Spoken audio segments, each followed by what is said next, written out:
Coming to you from home designated working spaces across West Lothian and beyond, this is the Inspired Podcast. Sharing experiences of using the Inspired resource for promoting agentic learning and questioning the questions that matter. Welcome.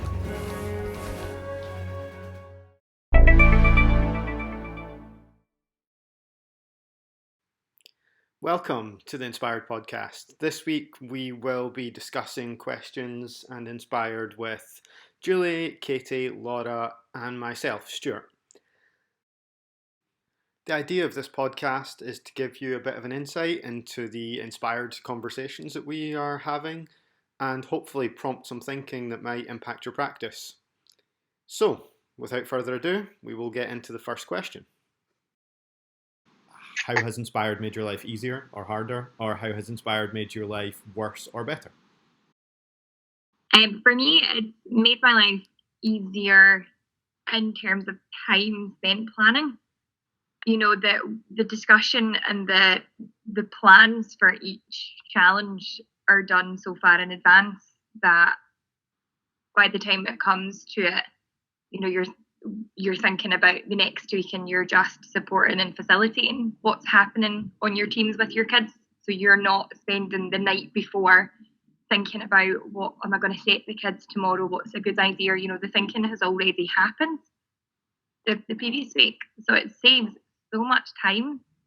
As teachers, you know, I think we're used to spending hours before every day. Doesn't feel like a real lesson unless you spent an hour planning it, right?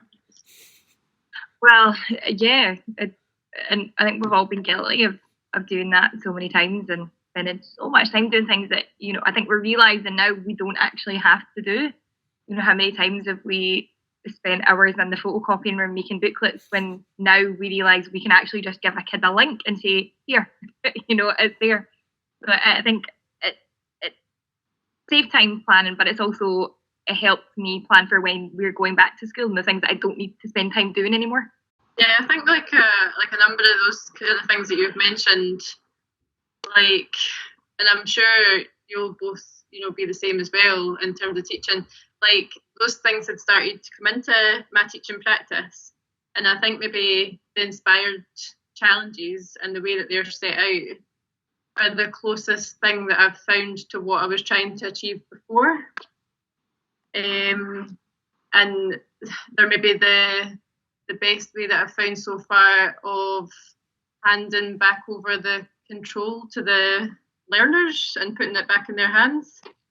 So yeah, I would say that, and also maybe the fact that, because I think for some people they would find this whole sort of approach really new and totally different to anything that they might have tried before.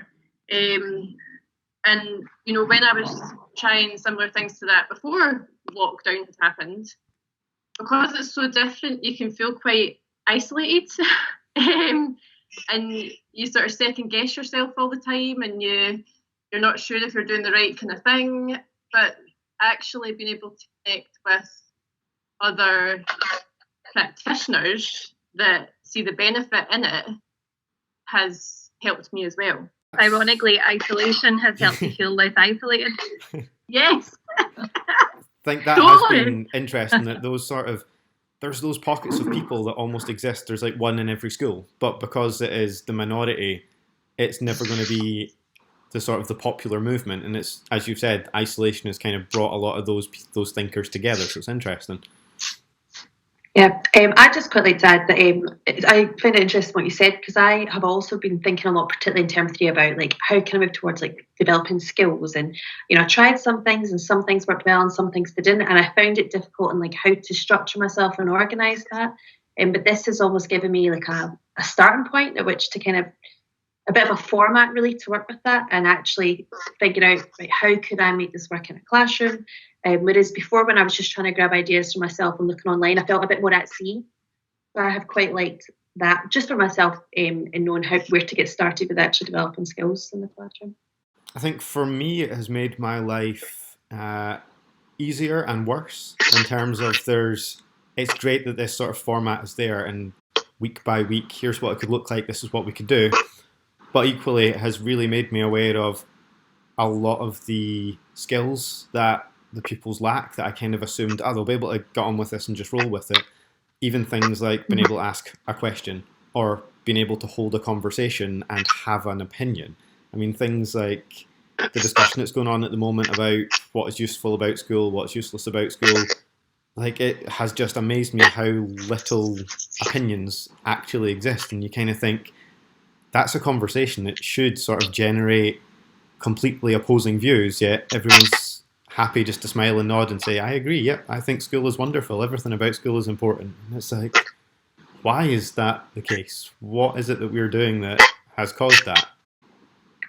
It's just so heavily ingrained, though, in the system, isn't it? Like, how things have been like that for so long.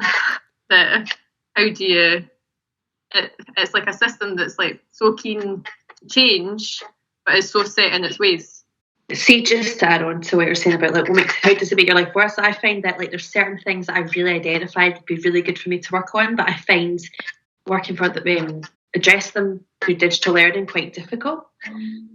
So we're having the questioning and they're saying, I just stopped because I didn't do it, and I'm like, okay, and I'm trying to like use questioning and they go, okay, maybe I will, and I'll use that link and I'll do this, and then when I finally get some feedback from them next time, they haven't done anything and I can't action that, whereas if I was in a classroom it'd be easier. So I find starting doing this digitally is frustrating, because I feel like if I was in the classroom I would really be able to get some really good conversation going. Yeah, I think it's so easy online for children to choose which questions they're answering and which questions they're not going to engage with.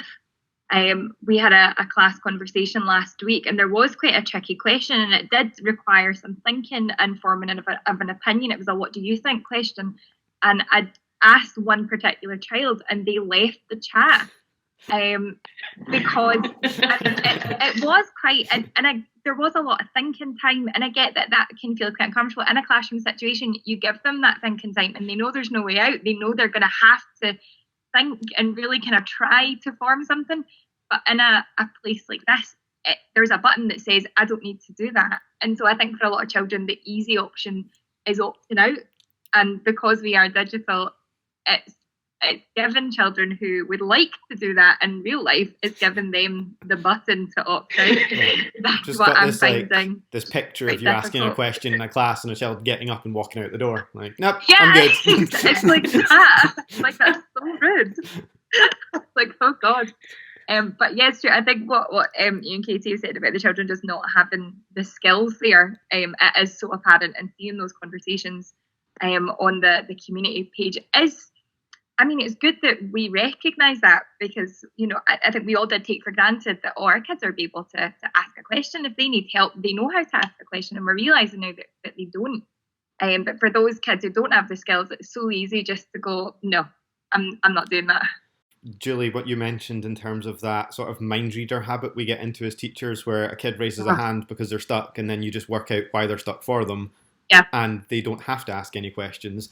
It's things like that that's really made me question that part of my practice in terms of, I've probably brought this on myself. This is partly my fault. And it's then, well, so what do I do to change this when we return to a classroom setting, or when it becomes blended learning, or whatever it's going to be?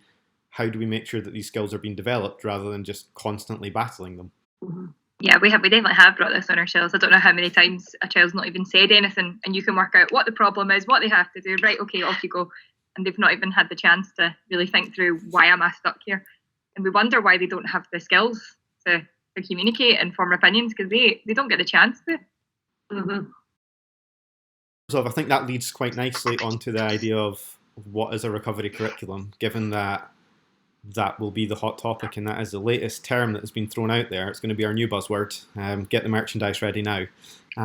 But it is, so what is that? It's this term that's been put out there that doesn't really have meaning attached to it yet, but someday will attach meaning to it. So what should a recovery curriculum be? What should it entail?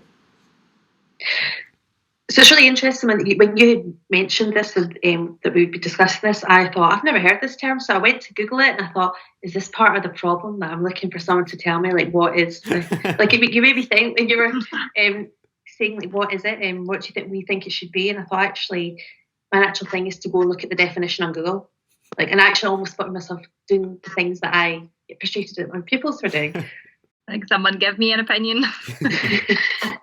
I think for me the word recovery is really quite, it's strong. It's a strong word. We recover when something has gone really wrong, and we need to spend time taking it right back to the beginning and building up to get where we once were, whether that's an injury or an illness. And I think the curriculum being recovered, I think we need to think about that. So we had a discussion in our staff meeting yesterday, and I linked to the 6 principles of nurture. And we were talking yesterday about how it was so important to really focus on the children's nurture, because everybody's going to have to recover from this, and we're not talking about our curriculum, we're not talking about learning, we're talking about people. We're talking about people who have lost things, they have had stress, they have had anxiety, this idea of trust. I feel like my kids aren't going to trust me anymore, and I'm telling them they can't do things, and I think there's a lot of, it needs to be recovery from a nurture perspective for a really long time. Relationships and whatever those 6 curriculum principles are, which I obviously know very well, but yeah, I think for me nurture is a place that it needs to start, and I'm not entirely sure that that's what councils are kind of, I don't know what their plan is for this recovery. I think it's recovery and missing out the learning, or looking at the learning gaps and assessing where people are. And I'm really worried that that's where it's going to go, and the focus is going to be moved back on learning rather than these little human beings that have lost so much. And I think the main thing that has been lost is like that, human connection. And, like you kind of said there that recovery is about like getting back to like where you were. And I don't really particularly think that getting back to where we were education-wise would be a good place to be. I think we can do better than that. And I think, I had listened to something, last week, and it was all about the fact that a lot of teachers go into education because they have big ideas about, they want to make big changes for the better, and they want to, help people realise their dreams and, big, amazing ambitions. And, it kind of gets put to you that as if you can do that when you go into teaching, but actually you can't. Actually, a lot of what happens squashes that a bit, I think, anyway. So yeah, I think maybe it's more like recovering the idea of what the whole purpose of education is in the first place. Yeah, I think recovery is an interesting word. The way that you put that there was so brilliant in terms of recovery is generally sort of that rehab idea of getting back to where we were, and that choice of words, you think, well, would reimagine or something like that be better? Because it's not about getting back to where we were, because debatably education needed to recover long before COVID-19 and everything related to that, and it's that, so is it creating something new, or is it how do we get back to where we were? And I think those are two very different things. The other thing is, I find recovery interesting that it just assumes a negative, and whilst there will be certain things that are lost or like blessed, like I think that for some pupils there's going to be huge positives and like time spent with family or exploring interests. I think I have quite a large family, and I know like some of my cousins with their children, they're maybe not spending all their time doing their times tables and their spellings, but they've been like learning to sew, they're going for walks together every day, they're like doing a lot of artwork. And I think that whilst in some ways academically people would think that they were to recover, I think that they're in a better place maybe overall than they were. And I actually think that when they go back to school, they're going to be they're going to appreciate it a lot more and the opportunity. So I think recovery seems like an odd thing, because it kind of assumes that everyone's starting is now in a bad place in some way from this. Yeah, I think that's important to remember, actually, but this won't be an entirely negative experience for a lot of children and families. I suppose I'm thinking about it from teaching in specific areas within West Lothian that I know are families, and I know that it's a stressful time, and it will be a really negative situation for a lot of our pupils and families. But you are, to make things, into that kind of mix and pot of emotions, you will have kids that have had a great time, and you are going to have kids that are down here having struggled for months, and it's how we support in making sure they are all okay, and the children that are okay can. I'm really concerned about using the word recovery now. I don't know if that's the right word. But, supporting them as well as the children who have had a negative experience. Yeah, I think, as you've kind of mentioned, that whole recovery curriculum as a one-size-fits-all will not work because it is so individual to pupils or schools. And again, that recovery curriculum being planned by teachers, by local authorities, and again, where's that pupil voice in there? Surely that's the voice that should be sort of having the input in terms of, so what is it that we need when we come back? And I'm not saying that I disagree with nurture. I want to put that out straight away, but we fall into this habit of health and well-being being this whole, like, let's talk about our feelings, let's talk about how things are going, and missing out the sort of well-being in learning aspect in terms of, well, maybe I don't feel great because what I'm doing in school is so boring and mind-numbing that I'm not engaged by it. Whereas if well-being in learning was focused on in terms of, well, are they engaged with what they're looking at? Can they form opinions? Are they interested in pursuing things that are part of their interests and passions? Like, that's part of mental well-being as well, in terms of, I feel most depressed when I'm doing a job that I cannot stand, or things that I don't believe in, yet that's kind of enforced and inflicted on a lot of the learning that happens in school. And it's thinking about, well, what are we contributing to this negative health and well-being? Well, it's nice at the moment that it's almost convenient to say, oh, well, if it's negative health and well-being, it's everything that's happening out with school. It's all the things that we don't have control over. But we have a lot of control over certain things that do impact that and don't necessarily own it a lot of the time. Yeah, I would agree with talking about the nurture principles. I don't assume that school going back is going to be 6 hours a day of talking about your feelings and, doing mindfulness activities. I do mean, when I say nurture, I do mean thinking about the skills that Inspire helps to build. They need to be able to communicate. They have to be able to think critically. And when they're enjoying themselves and doing something that they view being worthwhile, that's when the nurture is going to be best placed. And I think that we've went kind of full circle, and that, we need the children's opinions. We need them. We need their voice in this. What do you need? And the issue that we're finding with those kids is that they have no idea what they need. Yeah. And neither do we.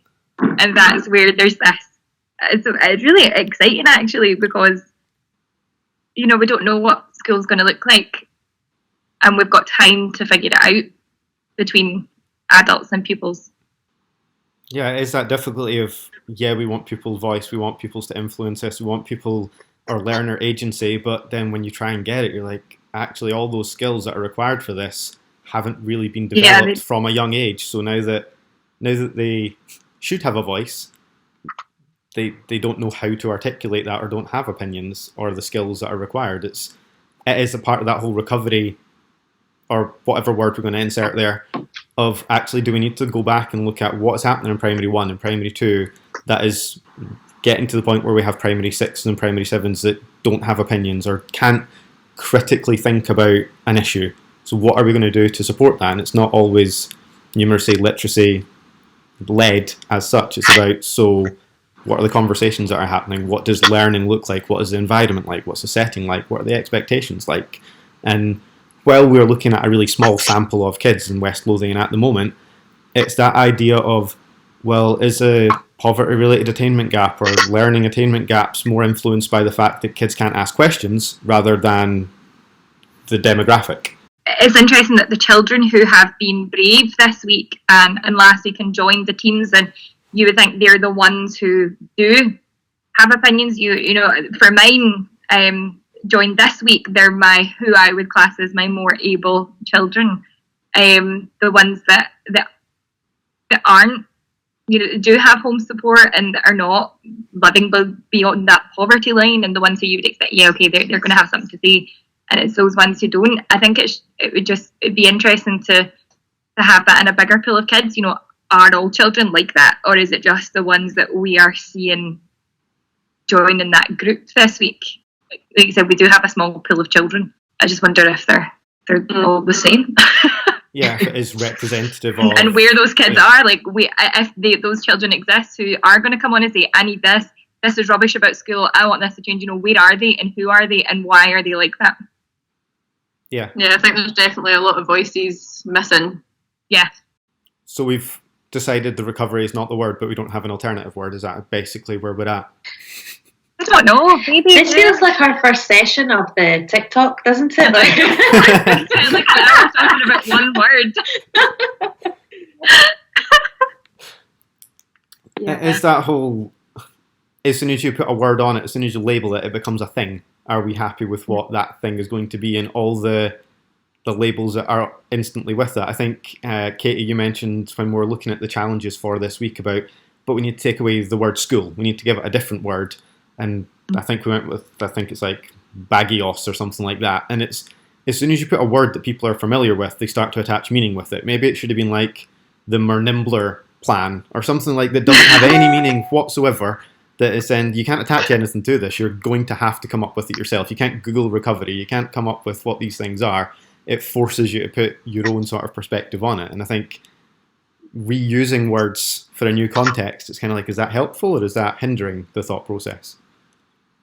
Yeah, maybe it's not even the fact that, you know, the word recovery is an issue. Maybe it's the fact that it's attached to the word curriculum.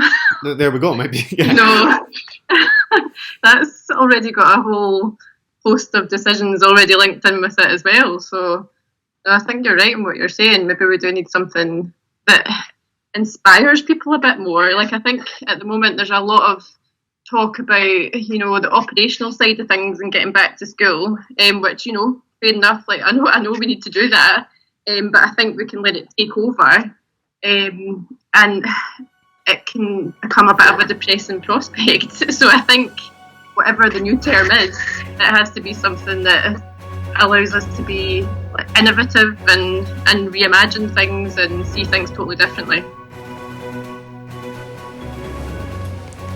Thank you for listening to the Inspired podcast. We hope you enjoyed it and that we have left you with more questions than answers. But just in case we haven't, here are 3 more to reflect on. What did you notice this week and what will you do about it? When did you allow learning to disrupt teaching?